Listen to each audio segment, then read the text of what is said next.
गुरुर्ब्रह्मा गुरुर्विष्णु गुरुर्देवो महेश्वरः गुरुः साक्षात् परं ब्रह्म तस्मै श्री गुरवे नमः तस्मै श्री गुरवे नमः तस्मै श्री गुरवे नमः.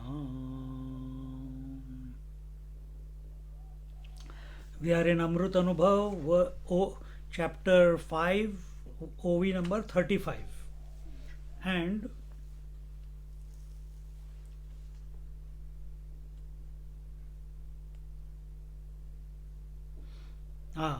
so we were talking last week about the self, the truth is without any experience. Experience only happens where there is a reference, and reference means duality. And truth is free of this duality.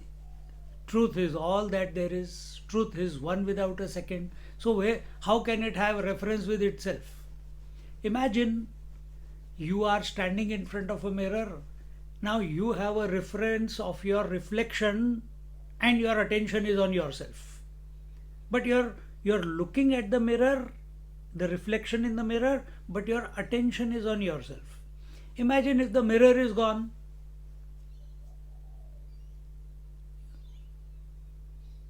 Now, is there a reference? But you're still there. So do this experiment of the mirror. Now take the body with reference to the body you are. If body is not there, now you have to experience what does it mean to be without body.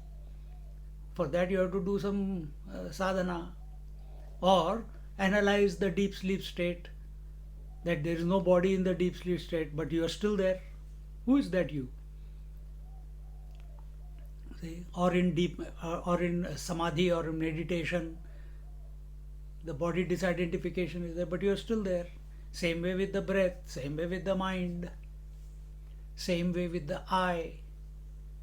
No reference of even I thought. Because if I thought is there and you are taking the I thought as the object of contemplation and wanting an experience, it will lead to an experience. And what is experience? Which comes and goes. It will not be a permanent state. It will not be permanent abidance. So what is the crux of the whole thing? Experience is there where there is a reference point. So be free of all references and don't allow an experience to precipitate. People experience ecstasy, horripulations, shivering, hearing sounds, hearing Om, seeing light in meditation. They see stars with their eyes closed. All these things do happen, no doubt, but don't think that is the end in all. That is just, it's a part of the process. It may happen, it may not happen. Don't expect it. Be free of all that. All that is happening only because we are on a journey where there is no journey. All these experiences are happening only because there is a reference point. We are not being, we are becoming. Therefore, the experiences are coming. Sant Jnaneshwar in the following OV says, in the 35th OV, सुखा आतोनि निघणे ते सुखिये सुखे तेणे हे सुख मात्र चीमा कोणे अनुभवावे. One may have the experience of bliss, thus keeping the bliss and its experience are separate, and that which is bliss itself, how can there be an experience of bliss? So, what is our problem? Our problem is we are seeking bliss. I just went down in 15-20 minutes that I had quickly a cup of coffee and some biscuits and came back. Something's gone into the stomach. Bliss. After satsang, bliss. Or during satsang, bliss. After satsang, blisters. Right? When we are in sleep, we are dead to the world. We are in bliss. When we wake up, are we still experiencing the same bliss in the waking world? No. So one may have experience of bliss, thus keeping the bliss and its experiencers separate. If the bliss is coming and going, then it is only an experience which is taking place at the body, breath, mind, intellect level. At the body level, it's the horripulations, waves of, we call it waves of bliss happening in the body, sometimes up and down the spine, sometimes all throughout the body. At the mind level, the mind gets thrilled. It experiences the ecstasy, which expresses as that in the body, as those horripulations and waves of bliss in the body. But they are temporary. They are coming and going. Who is the experiencer? So rather than get addicted to that experience, we have to come to the source of that experience. Who is experiencing? I am. Who am I? Be. Otherwise, whole life we have been trying to get joy and bliss from some object or the other. And we have remained in the loop of experience.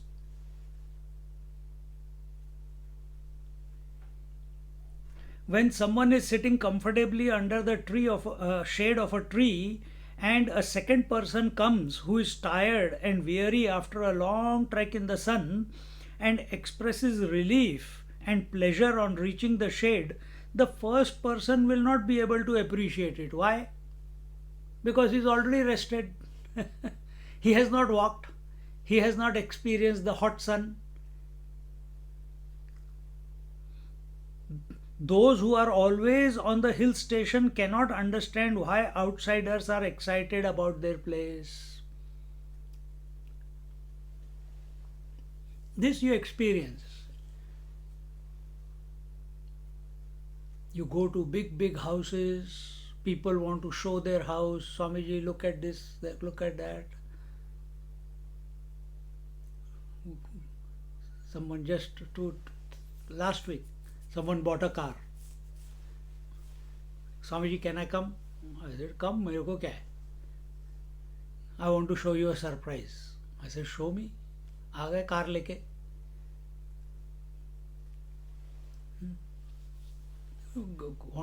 No, I want to take you for a ride. Okay, let's go for a ride. Now they are on L plate and they have bought a car. Now every Saturday I have to go with them for a drive. ये भी duty करनी पड़ती है.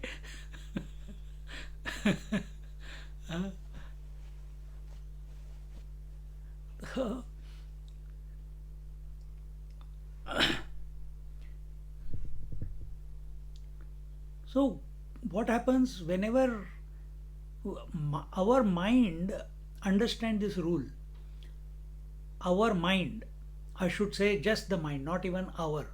The mind thrives on variety. The mind loves variety. If I give the mind pizza every day, after some days it will get bored, it will want something else. If I give the mind a Mercedes, after some years it will say यार Mercedes बहुत हो गया, चलो इस बार BMW खरीद के देखते हैं. If it is living in one bedroom apartment, then it will want two bedroom apartment. If one is living in a big huge palace, then he'll say okay, let's minimalize and come back to one bedroom apartment. Variety. It is very difficult for the mind to live a disciplined regular life. Regular life means perform the same activity every day. Get up in the morning at the right time, brush your teeth, go to toilet, take shower, light the lamp, do the japa, sit in meditation, read some verses of Bhagavad Gita, and then do whatever is required. Then class. It's all regular. So give yourself no choice. Then it will happen. But if given choice, नहीं आज burger खाते हैं. Last week also we had burger. Okay, this time let's make Chinese. Let's make Chinese. So the mind does not enjoy the same. It loves variety. And this is what, and now, just as a person sitting in hill station, he is there when he must have moved there. When you came to Melbourne many years ago, all excitement, new country, new people, new land, explore this, explore that, explore this. Now, when you go to India, people say, oh, you are in Melbourne. Oh, it's the most livable city in the world. हाँ ठीक है यार. No novelty. No novelty. When you are in a new house, novelty. After some months or years, it's just a house. New car, you're cleaning every day, checking if there is any scratch on it. After some days, who cares? Exactly the same. And see, this is what we are doing to our mind. Because the mind is so addicted to variety, we introduce to it one japa mantra. For example, Om. Now what we are doing? Taking the attention of the mind from the variety to one, and keeping it in and giving it such a support, such a mantra, which the mind has faith. Mind should have faith. And once it starts chanting these divine mantras, the love, the dedication, the horripilation, and all that, the bliss that it was experiencing from the world, it even more bliss it starts experiencing from the mantra. But as the mantra goes through its journey of Vaikari Madhyama Pashyanti Para, then he realizes, if the satsang is going, if it is listening also to the satsang, then he realizes that even the japa is not the conclusion. I have to go beyond. Not only Vaikari and Madhyama, I have to go beyond Pashyanti. It must become the Sahaj Bhav, the natural disposition, where whether there is mantra or no mantra, I am. See? But left alone, it will not. Left alone, the mind will keep wanting variety, will keep indulging in something or the other. Eat dosa every day, big problem. So what are mothers expert at? They make the dosa batter. First day dosa, second day uttapam, third day idli, fourth day appam, same batter. But the child doesn't know. बेवकूफ बना दिया उसको. But hey, it is the same batter. child is happy that every day he is getting a new thing. Shape is different, but the material is the same. Are we able to recognize that with respect to the world? That the material is the same, one divine?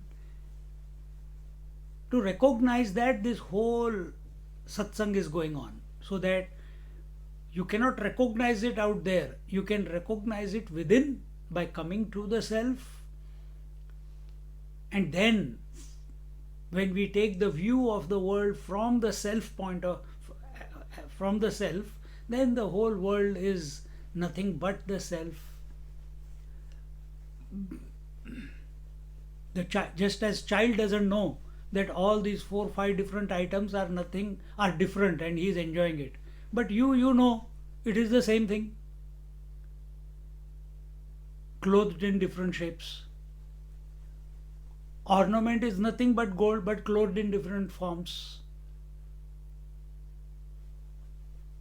Water is nothing but clothed in different forms called waves. Exactly the same way. Exactly the same way. Those who are always on the hill station cannot understand why outsiders are excited about their place. This thought is echoed here when one comes into a condition called sukham, from a condition which was dubbed as dukkham. Then a relative experience of happiness is possible. So when we are talking about sukham, its opposite is dukkham. So majority of the people are seeking happiness. Why? Because they are miserable. But a person who is established in sukham, is established in bliss, is established in peace as his own essential nature, for him it's no novelty. It is, it is the natural. What is so great? No, oh, meditation was so wonderful. It was so peaceful. This type of declaration only comes because in our mind the opposite is also there. Mahatmas don't go around declaring, I am in bliss, I am in bliss, I am in bliss. They are always in bliss, so there is nothing to speak. It is their natural state. Do you go around running and saying, I am the body, I am the body, I am the body? Or do you go around declaring to the world, I am awake, I am awake, I am awake, I was sleeping last night? No. Exactly that, like that. The Mahatmas also, there is nothing new for them. It is there forever and ever in the bliss as the bliss. Whereas other people who are experiencing the bliss, it is in contrast to the misery, the dukkham. So that bliss which is experienced in contrast to dukkham is temporary. It will come and go. It will come and go. But lot of people, yogis, etc., they just hold on to that ecstasy. They have to go beyond.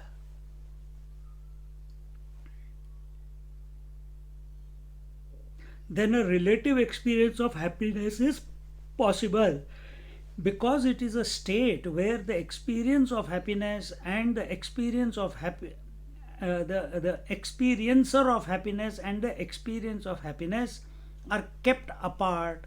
In that state, which is pure bliss itself, how can there be an experiencer experiencing and experience of bliss? See, the bliss also appears in 3 levels in us. What is that?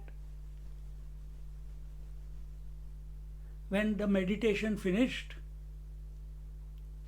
because that's become my routine now, when I came out of meditation, immediately the thought was, let's go and have a coffee. And mind was already in the expectation of coffee, hot coffee going in and warming up the whole esophagus, and some biscuit. But what is And the thought of itself was, chalo, chalo, chalo, chalo. It mind did not say, नहीं यार क्या करना है coffee her bar it's becoming a habit, let's break it. नहीं नहीं नहीं नहीं नहीं नहीं. It was thrilled. हाँ गरम गरम कॉफी मिलेगी. So first experience of bliss is when you think of something that you like, something that excites you, something that gives you happiness, but the object is separate from you.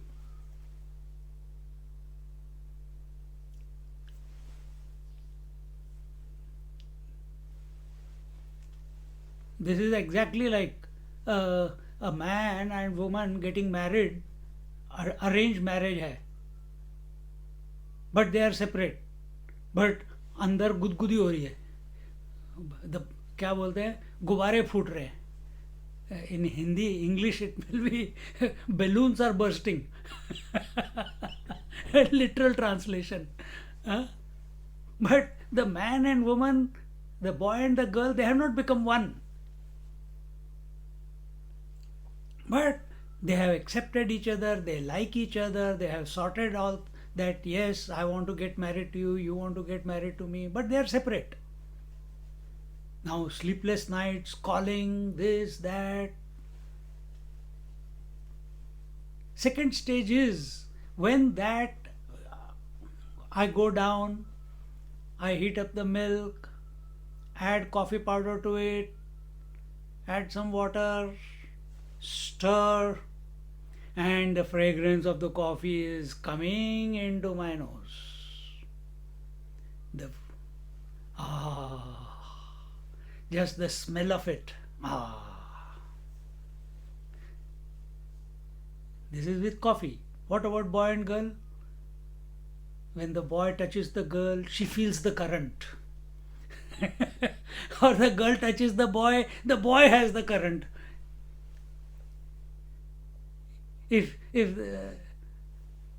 So now the point has come that they are going to get married. They are at the puja and all is going on, wedding ceremony. Now it's about to be another few hours or few minutes or few seconds, and they will be in wedlock forever and ever and ever.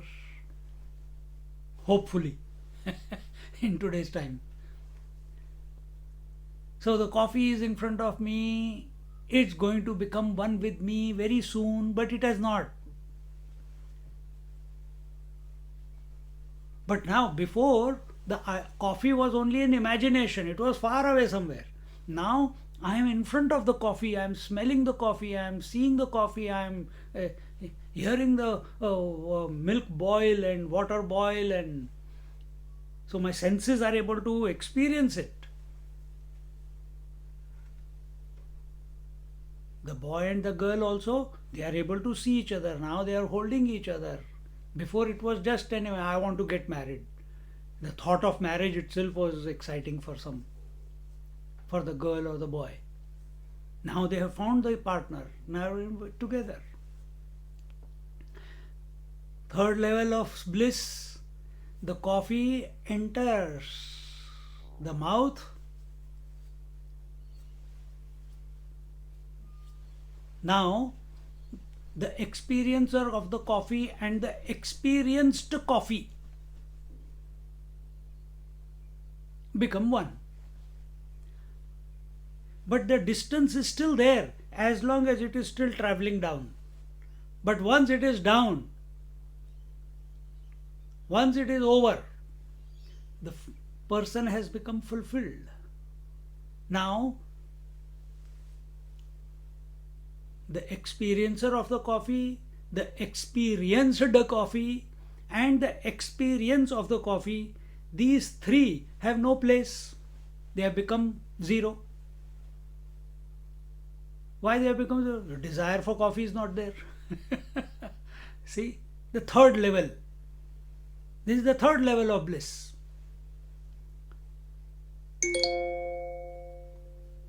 Same thing, the boy and the girl, after marriage, they go and have their honeymoon and they become one with each other. See? Same way. And this is, I'm giving you these Alert from calendar. Queen's birthday, Western Australia. And this is how we are going through our life, with our relations, with our possessions, with traveling, with houses, with car, everything, everything, everything, everything, including the name of the Lord also.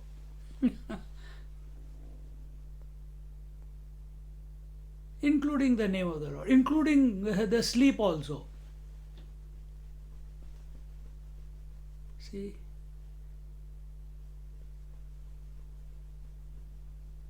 First, the object of bliss is far away. Then, second stage, the object of bliss is close, almost within your reach. Third stage, the object of bliss and the experience of that object of bliss become one.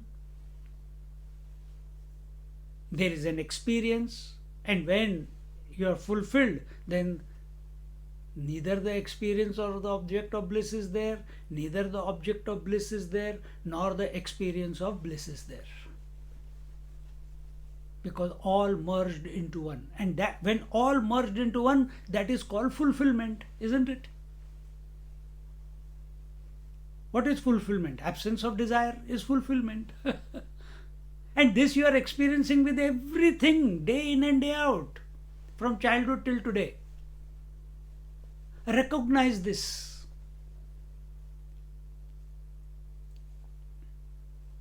Is it possible that there is no object and we are still in bliss? That's your discovery. That's realization. Get there. In that state which is pure bliss itself. What is that state? That is you. Turiyavastha. Which is pure bliss itself. How can there be an experiencer experiencing and bliss, experience of bliss? Bliss is not an object of experience. Yes, out of ignorance we call this bliss. We should call it joy. Drinking of coffee was joy. Coming close to the coffee, within reach, was a deeper joy. The coffee coming on the tongue and going through the to the throat, it was a third level of joy. But after that, was there any joy?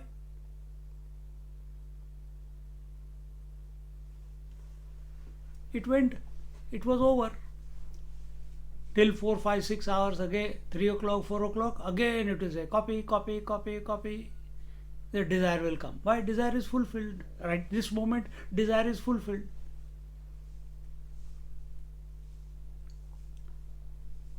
Now catch this in our life. Observe this. That this is how our mind is functioning. Mind is only functioning because there is a desire. Now you have replaced the desire of the world and various objects with desire of the name of Lord. That is also desire. Before the Lord was separate, before the Lord was gross, Vaikhari, then Lord's name becomes subtle, Madhyama. What is Vaikhari? Where the experiencer of the object and the experienced object are separate. What is Madhyama? The experiencer of the object, I, and the experienced object, for example, Om Shri Ram Jai Ram Jai Jai Ram. That is the mantra.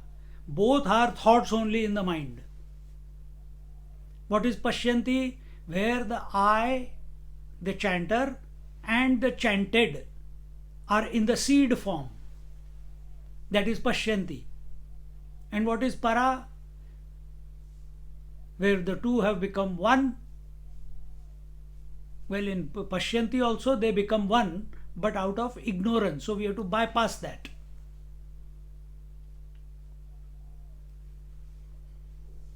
So same process. Same process. And by this fall, and it's only recognition is required. Whether you do the practice or you don't do the practice, your understanding has to change. Understanding of what is going on, how we are caught up in this matrix of Maya. How we are, and what is that Maya? That is nothing but mind. How our mind is, mind alone is the I, mind alone is the idam. How the I is caught up in the idam matrix. And we are all knowingly, unknowingly searching for a way out of it. But in the majority of people, they are searching in the wrong direction, which is the world.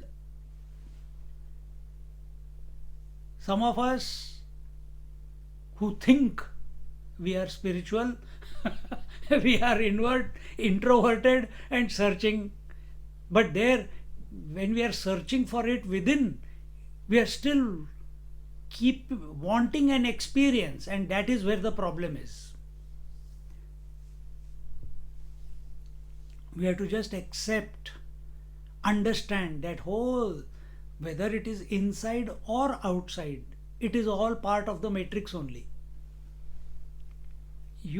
All we are trying to do is slow down the matrix, dissolve the matrix. So in today's meditation, if you just followed the breath, your mind becomes slow. If the breath slows down, mind slows down. If there is no breath, there is no mind. To a large extent. In that slowed down mind, very still mind, then you can give it a correct direction.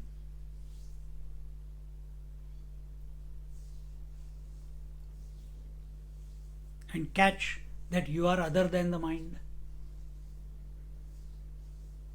A series of similes are given in the next few OVs to reiterate this point that in pure bliss there can be no experiencer or experience. The duality is not there, or triputi is not there. Zai prakriti danka anukare, tai prakriti danke avatare, ma dankuchi danka bhare, he ke athi. It is said that the drum beating leads to the possession of a devotee by the goddess. If the drums were to beat itself in the absence of the goddess and her devotee, who will get possessed by whom?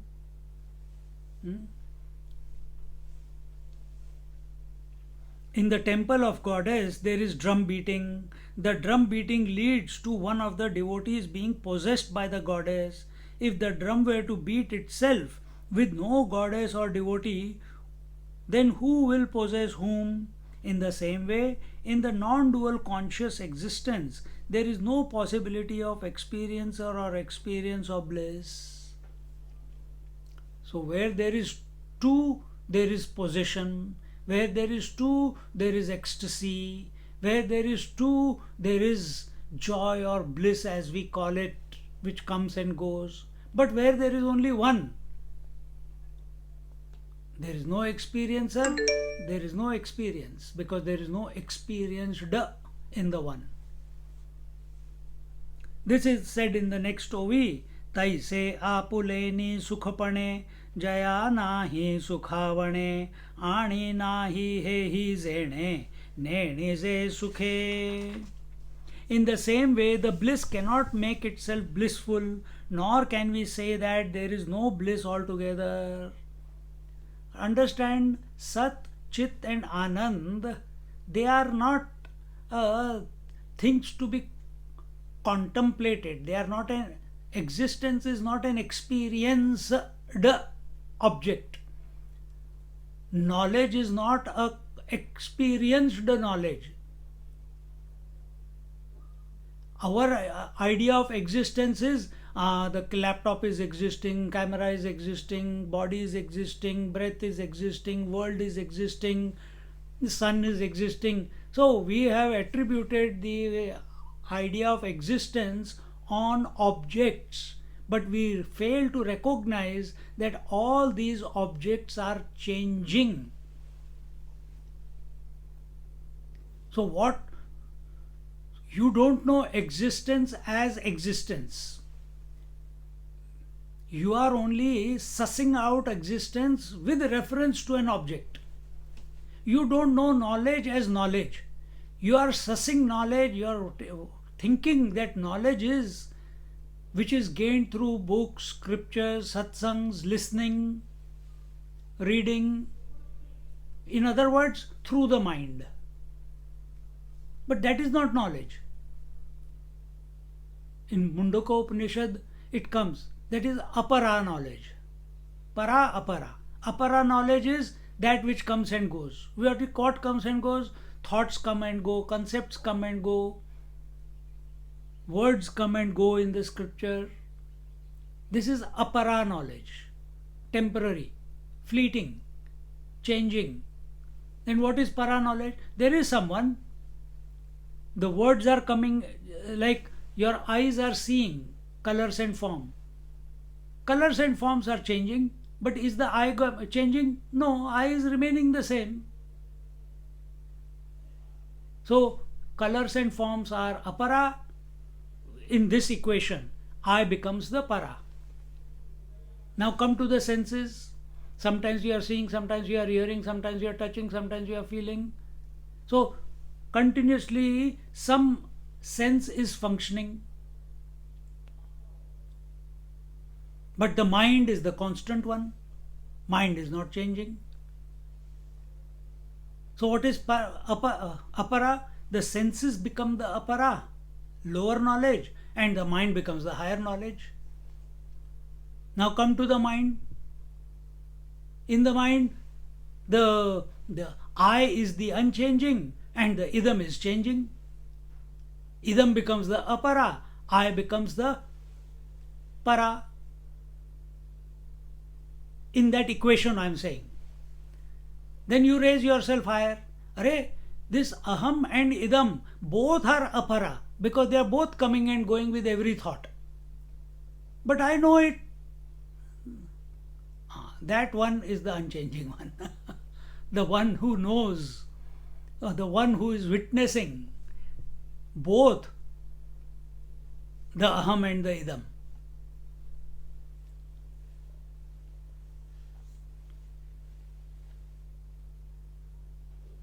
So same thing is told here that, where are we?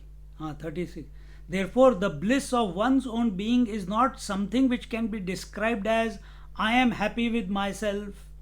The happiness of one's own being is not the happiness that one can imagine in terms of Vishayananda, Vasanananda, etc. Vishayananda, bliss from the objects of cognition.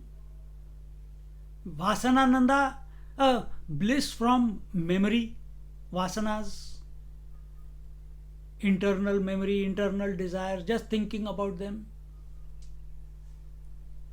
We are not talking about that bliss which comes from object. We are not talking about that bliss which is coming from memory. See, this is how many people want to sit in meditation because meditation gives us bliss. I am in deep silence. I am not saying meditation is wrong, but what is your motivation to be in meditation or to go into meditation? If your motivation is that yesterday I had extraordinary, deep meditative experience, today also I want. Or 10 years ago I want to experience the same again. Then we are going in the wrong direction.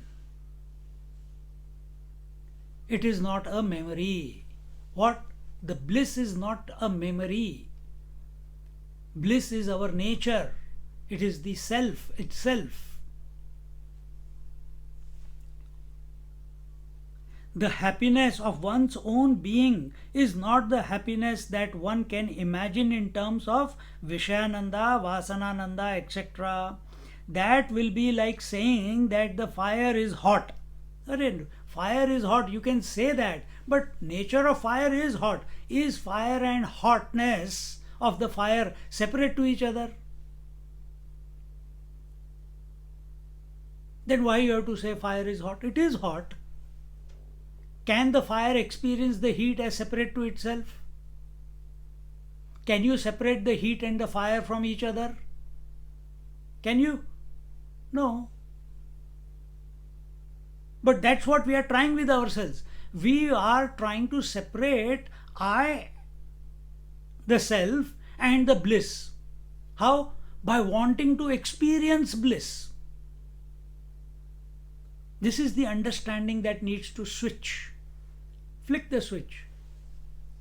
That bliss is my nature. Then when you are come to understand and abide that bliss is my nature, then what will be your disposition? Then whatever you think, your thinking is the expression of the Ananda, Then your talking is the expression of Ananda. Then your actions at the body level are expressions of Ananda. Right now, we act to get bliss, we speak to get bliss, we think to get bliss. Switch. Flick the switch.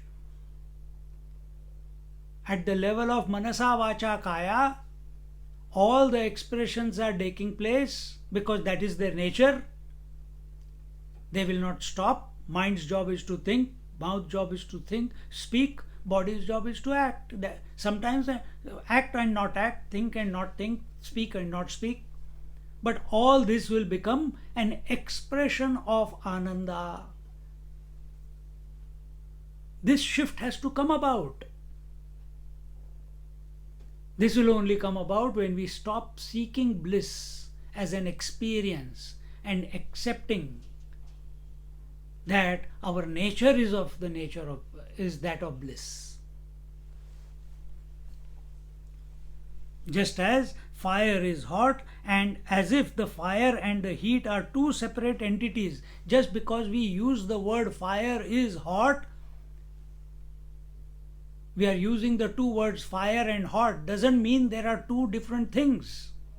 Just because we are using the words Sat Chit Ananda does not mean there are three things called existence and consciousness and bliss.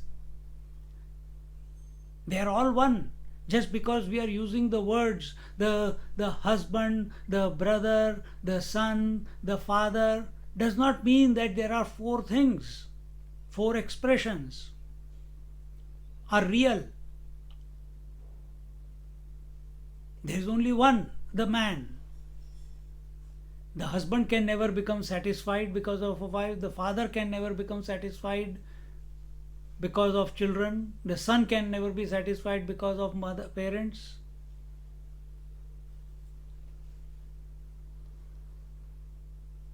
Because he is imaginary. Who? The father, son, brother, etc. They are imaginary. All of these are the problematic. They are experiencing the problems. They are experiencing the shortcoming. They are wanting that if my wife behaves properly, then I'll be a happy husband. Our Swami says, Ashakya Anushtan, an impossible proposition. If the father thinks that I have given all the right sanskars to my children and they will behave, they will respect, they will do, but when they don't do it, he becomes miserable. Again, Ashakya Anushtan, impossible undertaking. Therefore, then misery. And when sometimes they do behave properly, my children, I gave them the sanskar, I send them to these classes, I send them to culture classes, I send them here, I send them to best school. Why? For that one moment of respect and reverence from your children, you get bliss, and for that you are ready to suffer for such a long time.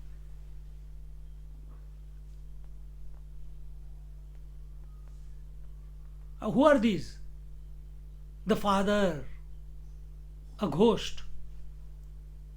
Husband, a ghost. The son, a ghost.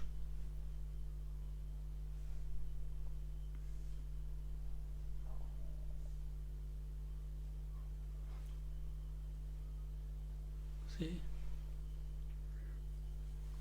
So these words, what we are doing, what chapter we are in, Satchidananda Padatrai Vivarna. So even these words, Satchidananda, are ghosts only. As long as we are not, they are ways, they are words by which we are trying to remind our mind that, hey, you are the ever existing, hey mind, your essence, just like the essence of man, husband, brother, son, is nothing but man, husband, all those roles come and go, but man doesn't come and go. Similarly, Satchidananda words, the words come and go, but what they are indicating doesn't come and go. The self doesn't come and go.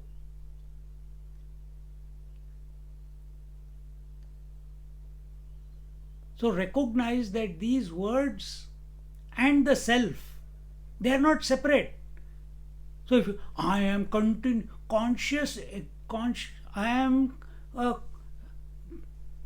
the bliss of conscious existence. I am the infinite conscious existing bliss. If you make that say, I am, you have separated yourself from the three. It will not happen.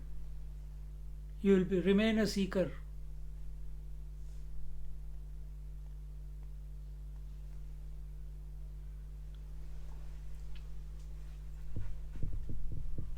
We have to recognize that we are that, in spite of that statement. In this way, one cannot say I am happy with myself, because I and myself are not two, nor can one say that I am not happy with myself. Thus, bliss is such that it cannot be caught in the words of happiness, just as Sat cannot be caught in the words and experience. Consciousness, Chit, also cannot be caught in the words and experience. Happiness, bliss, Ananda also cannot be caught in the words, because what these words are indicating is beyond. Beyond the words. Yato vacho nivartante aprapya manasa saha. Self is that which is beyond the words. Self is that which cannot be comprehended by the mind. If fire and hot are two words being used, but they are one, I and myself, are these two? They are one and the same. But you have added something in between. I am happy, I am miserable. With myself. How can you be miserable with yourself or happy with yourself?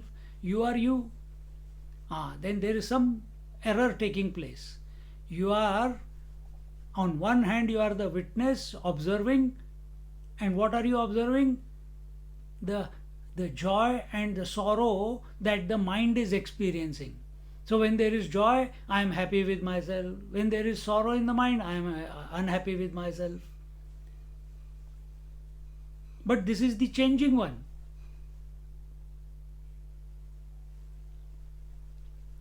You have to come to the essence. And when we come to the essence, we cannot say I am happy with myself. Because I is equal to happiness, is equal to myself. There is no distance between all the three. Meaning, the experiencer, the experienced, and the experiencing have all merged into one.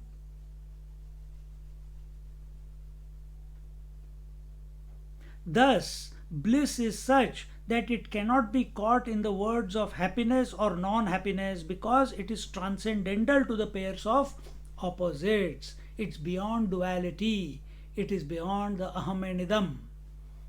Don't make it an object of experience. Remember, this chapter began first with Sat, then it came to Chit, sorted that out, now we have come to Ananda. How this paradoxical statement is to be understood is explained by a few examples. Arisa na pahata mukha swaye san mukha na vinmukha tevi nasoni sukha sukha sukha cheeze. In the absence of a mirror in front of one's face, the face is neither in front nor away from itself.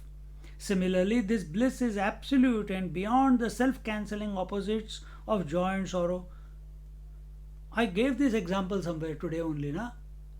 हाँ, देखो कैसे click हो जाता है. When the mirror is in front of the face, one can say that the reflection of the face is in front of me. But when the mirror is not there, yes, I gave this example with respect to reference. When there is a reference, one can say that the reflection of the face is in front of me. But when the mirror is not there, one can neither say that the face is in front of me nor that the face has turned away from me. Nor does it mean that I do not have a face. So now you are established in yourself as yourself without any reference.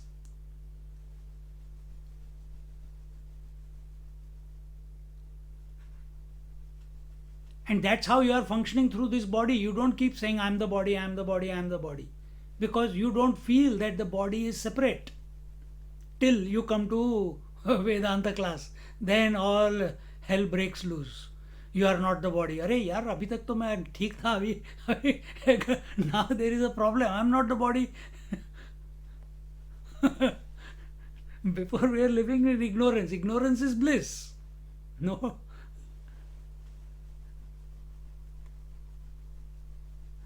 Then before we never said that I am the body. But now we keep saying I am not the body, I am not the body, I am not. अरे यार वो भी बोलने की क्या जरूरत है? You were quiet before, as I am the body. You remain quiet now. I am not the body also. The moment you start airing, I am not the body, I am not the body, I am not the body, you are crystallizing the body even more. Because the thought of contemplation is the body. You may be saying not.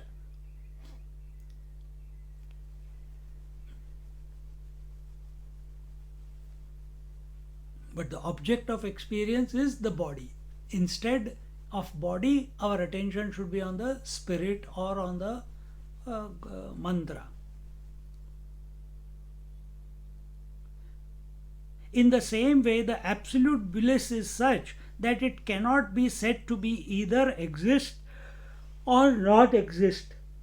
It is beyond the spell of existence and non-existence, experience or non-experience. It is one's own essential nature and cannot be grasped by any philosophical techniques.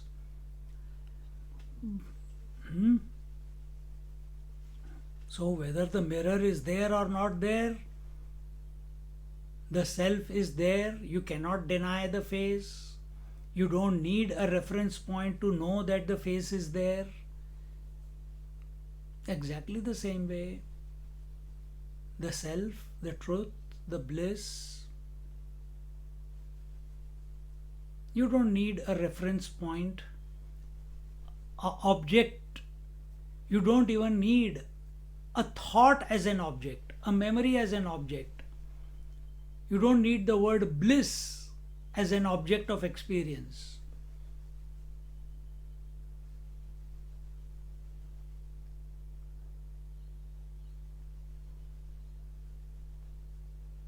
दर्पण दृश्यमान नगरी तुल्यं निजांतर्गतम. दक्षिणामूर्ति से दर्पण दृश्यमान नगरी.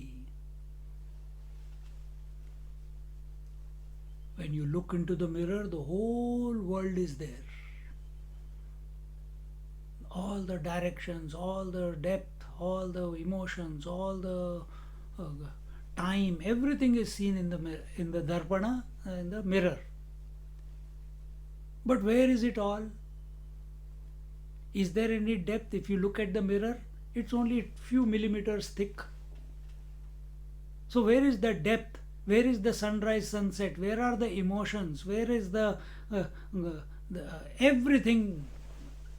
Time, space, objects which are seen in the mirror. Where are they? They are nothing but the surface of the mirror. They are nothing but the surface of the mirror. Similarly, this entire world that you are experiencing, just like you are experiencing the world in the mirror, where are you experiencing this whole universe? In your mind. Where is it appearing? Is it out there? Is the depth of few kilometers, is it in the mirror? Or is it only on the surface, but appearing as if it is deep inside? Is the emotion actually there, or is it appearing only on the surface?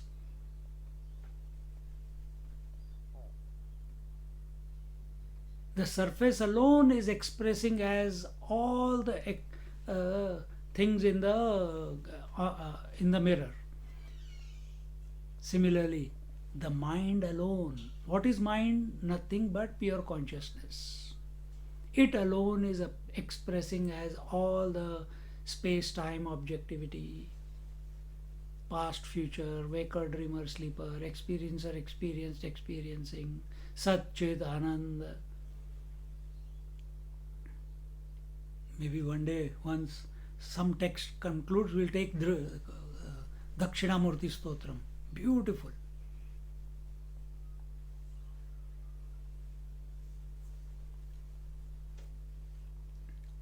So in the same way, the absolute bliss is such that it cannot be said to be either to exist or not exist, because it's beyond, it's transcendental.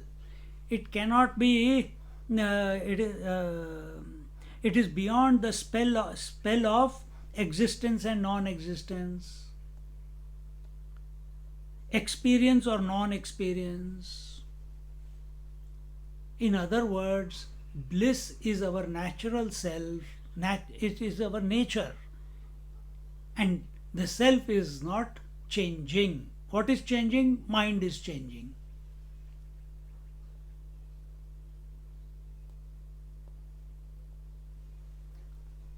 When we will see the experience and non-experience of bliss? When we consider we are the mind. When we are established in the self and the mind is still functioning, then what will we see? We will not see the coming and going of the bliss. We will see everything as the expression of the bliss alone. And therefore, Bhagavad Gita says that whatever you do, whatever you act, whatever you speak, whatever you think, see it as an expression of let it be an expression of happiness. Don't speak happiness by thinking. Don't speak happiness in return. Because I spoke so nicely, other person also speak nicely to me. No. Don't do anything in life to gain happiness. Don't speak anything to gain happiness. Don't think anything to gain happiness. Instead, let thinking be an expression of bliss. Let speaking be an expression of bliss. Let all acts be an expression of bliss. Because that's what you are.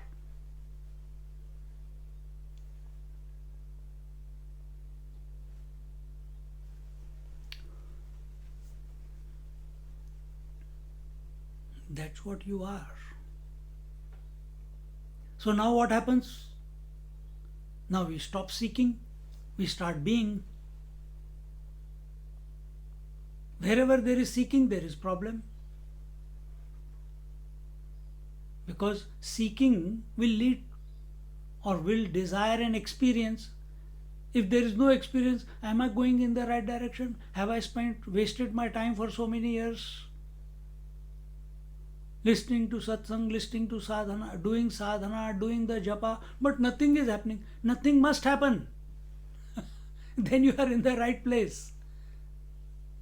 ये खुजली जो है, the itch that you have, which is called desire. Desire is for wanting an experience.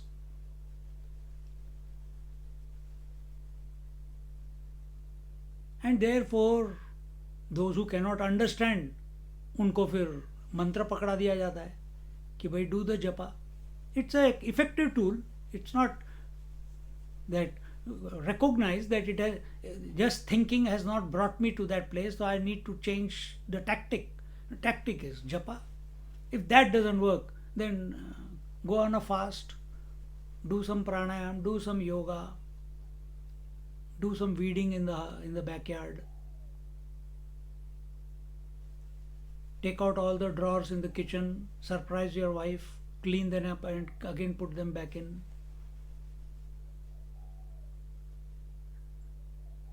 Why? Because we could not understand. Then you keep falling down. So you have to find out where you are comfortable. Oh, I am addicted to doing something. So accept you are at the body level. Exhausted, that means Vaikhari is not purified.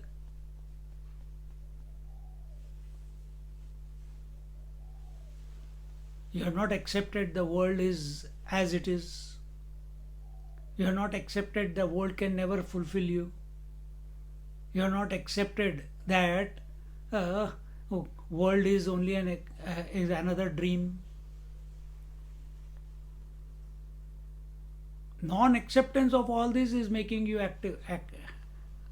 addiction to action. I have to do something. I have to do something. I have to do something.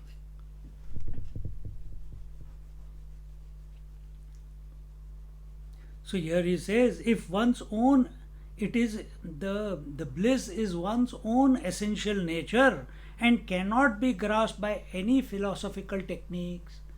Self cannot be grasped by karma. Self cannot be grasped by devotion. Self cannot be grasped by scriptures. Self cannot be grasped by references. Self cannot be grasped by concepts. When we use, the Taittiriya Upanishad uses the word aprapya manasa saha, that it cannot be known by the mind. It cannot be grasped by the mind. Mind is where all the various sadhanas are taking place. The desire to listen to satsang, the desire to study the scriptures, the desire to take the name of the Lord, the desire to do pranayam or yoga or pratyahar or samadhi, the desire to do seva. All this is, if the mind is, because there is desire in the mind, therefore the body is acting in that particular manner. See?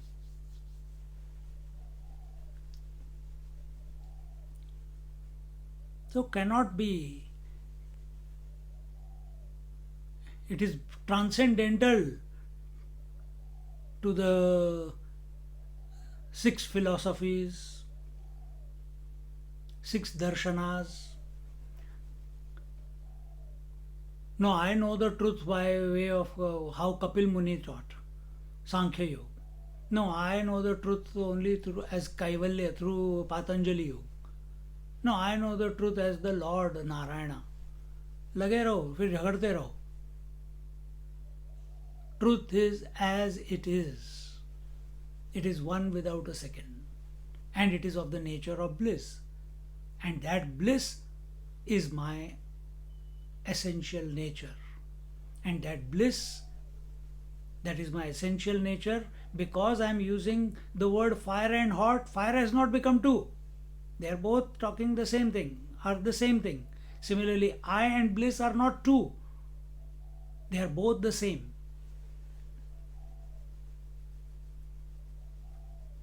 So don't seek bliss, be the bliss. If this shift comes about, fantastic. Then such a person is happy for no reason. This thought is stated beautifully in the next OV. Sarva Siddhanta Chiya Uzariya Sanduniya Nidasuriya Apaliya Hata Choriya Apanachizo. Being immune to all the philosophical concepts set forward to conceptualize the truth, the self has gone rather away from his own hands, as it were, in this attempt. This is what I have been saying, or we have been saying again and again. This thought occurs in a beautiful Puranic story. Lord Vishnu once granted a boon to a demon that nobody can kill that demon.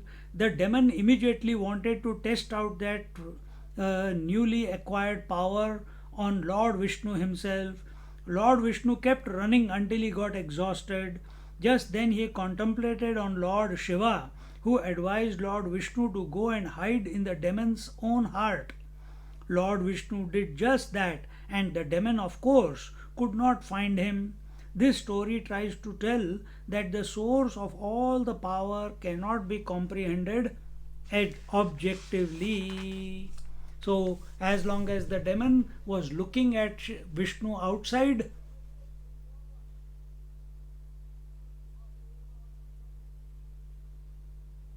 as long as the demon was looking for the Vishnu outside, or as long as the Vishnu was looking at the demon outside, both were running after or behind each other.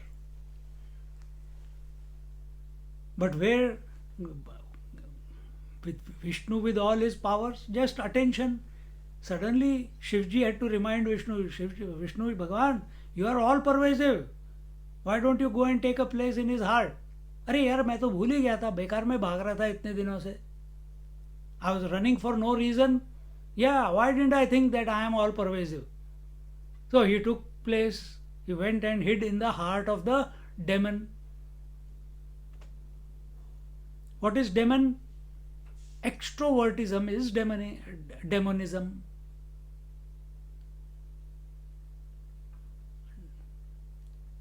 Demonic, asuric vritti, demonic thinking is where we take the world to be real, we take the objects to be real, we take the world of differences to be real, and that is the only reality. And therefore, I want everything that is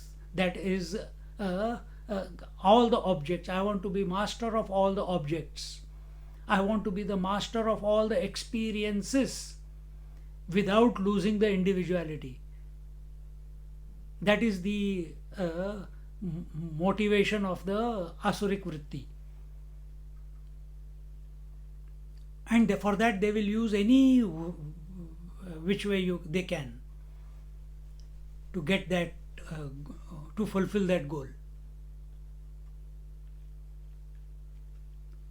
So the demon never, you are not demon, don't worry, because you are listening to satsang, you are able to sit in meditation, you are able to close your eyes and think of the Lord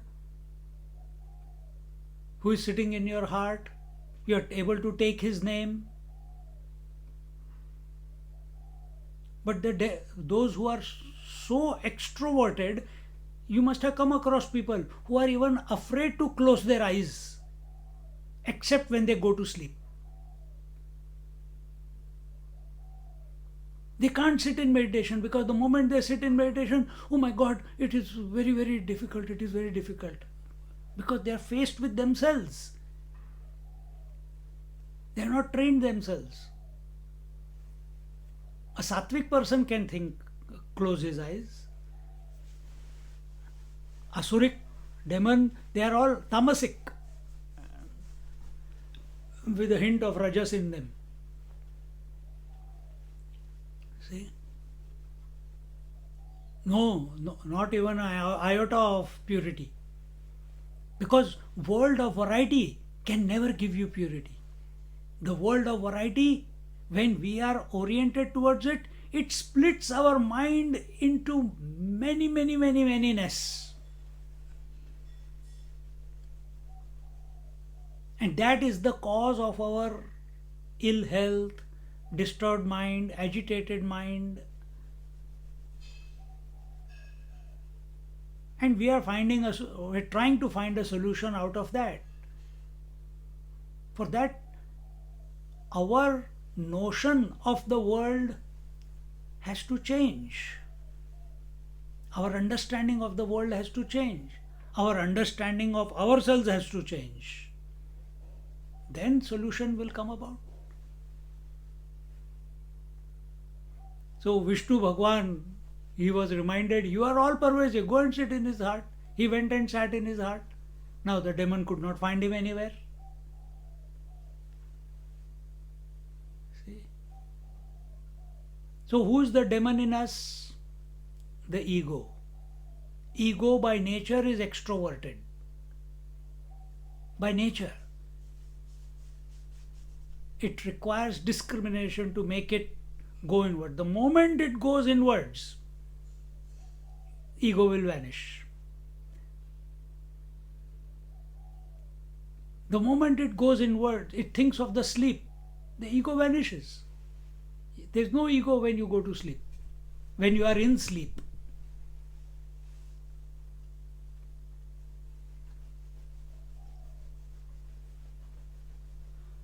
Think. So Jnaneshwar Maharaj says all philosophical concepts try to establish the truth, each in its own way. For example, one view holds that the body is the Atma, Charvak philosophy. So one's own body is Atma. That is most liked by us, not other bodies. So this is the Charvak philosophy. That this body is all that there is.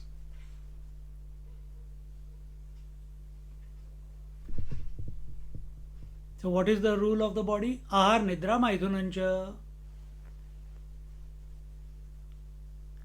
Eat, sleep and copulate. That's it.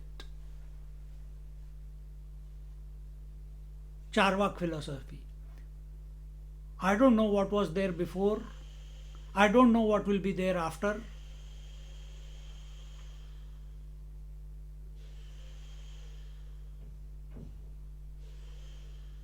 This is all that is. Chalo, let's. Second, the Pranopasakas say that the Pranamaya Kosh is the Atma. The breath. Without breath, there is no life. They are the Pranopasakas. So what they will do? They will do pranayam. What will they do in pranayam? Normally you breathe 13, 15 breaths in a minute. They will reduce it to 2-3 breaths in a minute. What will happen? Oh, my life will continue longer. Why? If in a daytime I am breathing, say 20,000, now I am breathing only 5,000. Now I got that many. I got 2 days extra. Every day I keep adding 2 days extra. Oh my God, I can live Shata Ayushi Bhava. I will live for more than 100 years. Then they start yoga practices, live for 100 years. That is not the purpose. They are pranopasakas.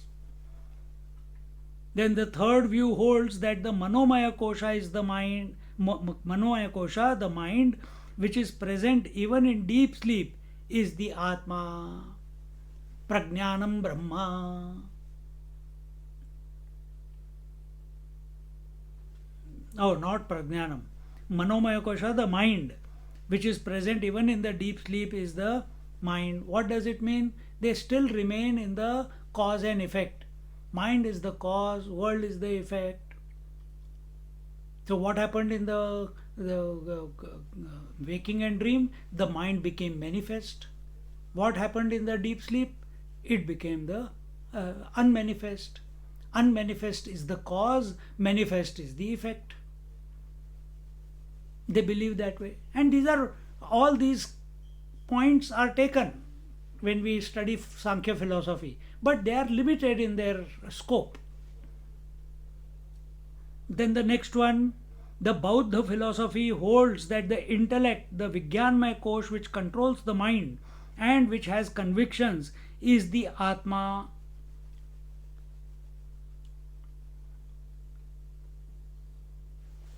And the Bauddha philosophy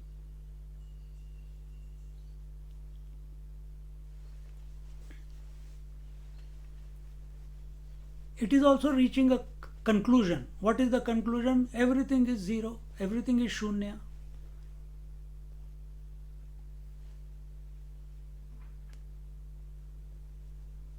It is the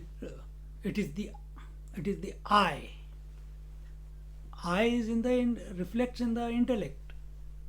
Idam reflects in the mind.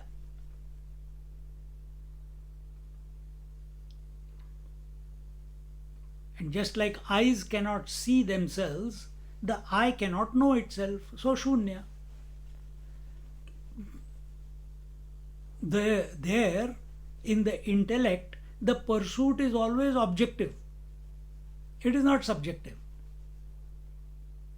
Oh, but isn't it that they are meditating, they are contemplating, and they are, yeah, within the matter vestibule. What is matter? The five koshas, the five sheaths. Intellect is what? Annamaya, Pranmaya, Manomaya, Vijnanmaya, Anandamaya. So Bauddha philosophy comes to the intellectual sheath. But intellectual sheath is still a part of the matter vestibule. It is not the truth. So yes, they have withdrawn from the world, the intellect has withdrawn from the body, it has withdrawn from the breath, it has withdrawn from the mind, and recognized that it is the master of all these four. But that is not equal to that it is all that there is. Because intellect is still a part of the creation. And that's why you will see in the Bauddhic philosophy, when a Dalai Lama or a Rinpoche or their lamas, they pass, then they die or they take samadhi, they look for the soul. Now the next Dalai Lama, once this Dalai Lama goes away, then they look for some science, and there is a science for it. When the child recognizes three things of the old Dalai Lama, that is the child. Then that child is taken into the embrace and trained. So the world is still real for the intellect. Yes, it has taken itself to be the most powerful with respect to the five elements, the body, the breath, and the mind. But the world is still there because intellect is part of the world.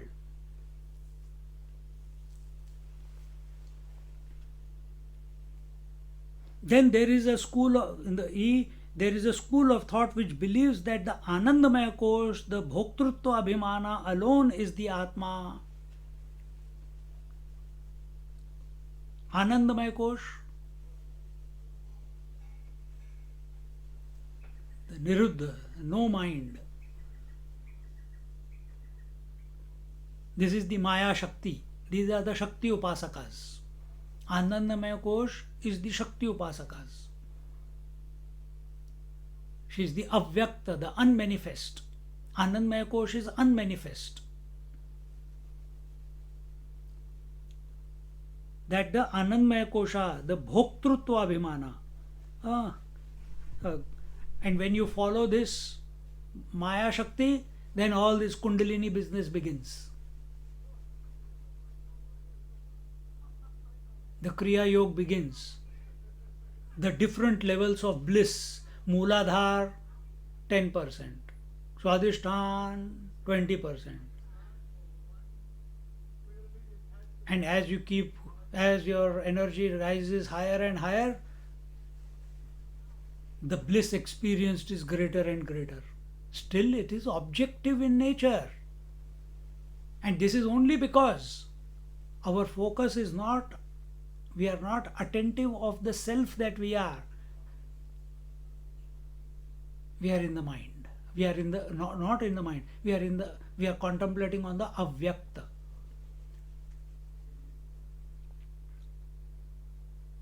In this way, different philosophies adopt different methods to establish the truth. However, all of them keep the reality far away in their efforts and are futile, but the truth is immune to all such efforts to conceptualize it.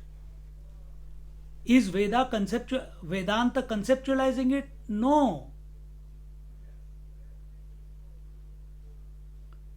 The word Vedanta itself, just like fire and hot is nothing but fire, Veda and Anta. Veda is nothing but the self. Anta is end of all words. And what is that? You, in essence. And if you are thinking of Vedanta, this is what was the introduction of Kathopanishad, where it was explained what is Vedanta in 6, 7, 8 different definitions were given. Is it a book? Is it the self? Is it a concept? Is it what? No, it is not. But then are we not reading? Yes. So we are taking the support of the word, and the words are indicating that which is beyond the words. And what is that? They are not saying that which is beyond the words is above the sky, that which is beyond the words is in Himalayas, that which is beyond the words is in Tiruvannamalai, that which is beyond the words. No, it is everywhere. But where you can catch it? How can you make it immediate? Because you are that. Be that. It is your nature. Stop seeking. Accept you are of the Satchidanand Swarup. That you are all that there is. That there is nothing lacking in you.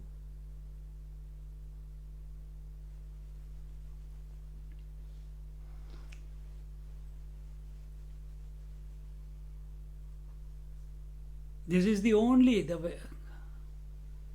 way we can come to it. So we are not, our Vedanta is not against these 6 philosophies. They are part and parcel. We accept them. But we see what their shortcomings are and we go beyond it.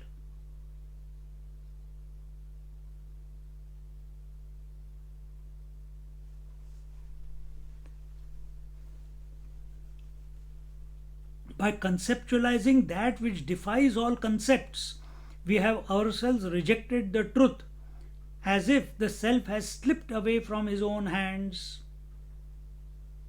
or has escaped from one's own attempt to imprison itself within the prison of a concept. All these efforts to know, to understand objectively only reduce the being into becoming.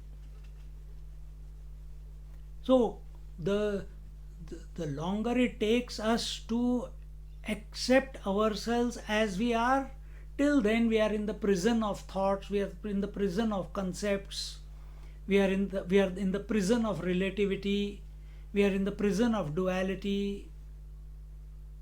In other words, we are in the prison of the relative. So is there a way, while we are reading, while we are listening, while we are speaking, while the body is functioning, we can be that which is beyond? Yes, it is possible. Saints and sages are living like that. Arun Maharishi was like that. Nisargadatta Maharaj was living like that. Gondolekar Maharaj was living like that. Adi Shankara lived like that.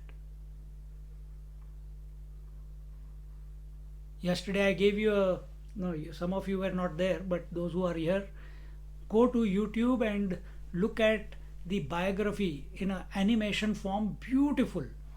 SSC 1234, Neelkantha's journey. The Swami Narayan group is there.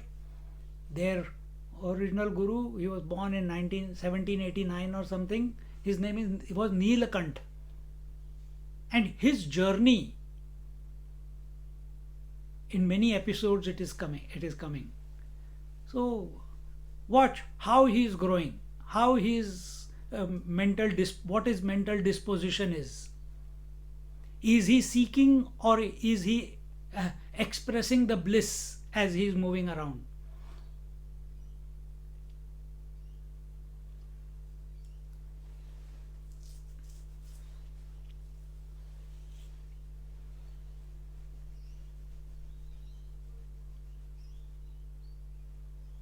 SSC 1, 2, 3, 4 episodes like that.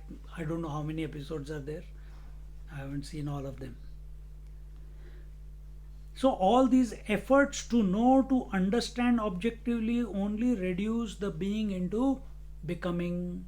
If all these words that are hitting your ears and forming thoughts in your mind, and those thoughts in your mind are then organized by your mind into a conviction, into a concept about yourself, then we have lost the plot.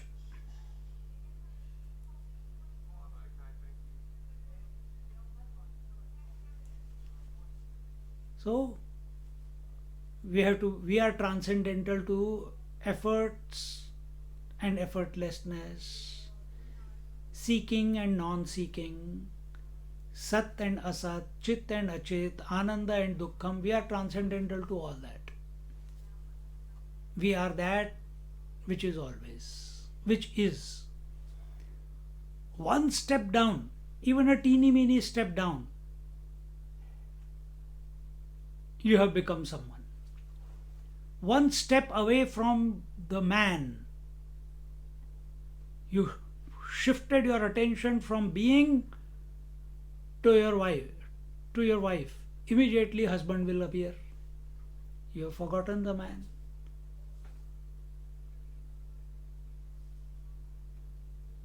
You forget being the man and shift your attention to the children. Immediately the father will. Because man cannot think of children. Only father will think of children. Then what is man's attitude towards children? Acceptance-less acceptance. What is man's attitude towards the wife? Acceptance-less acceptance. Equanimous.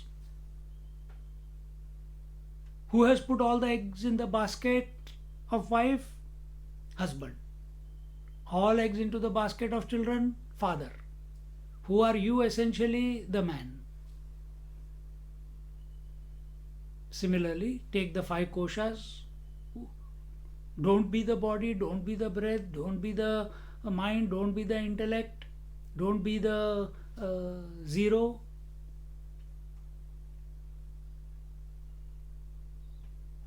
Be that which is always. Om Purnamada Purnamidam Purnaat Purnamudachyate Purnasya Purnamadaya Purnamevavashishyate. Om Shanti Shanti Shanti. Harihi Om. Shri Gurubhyo Namaha. Harihi Om.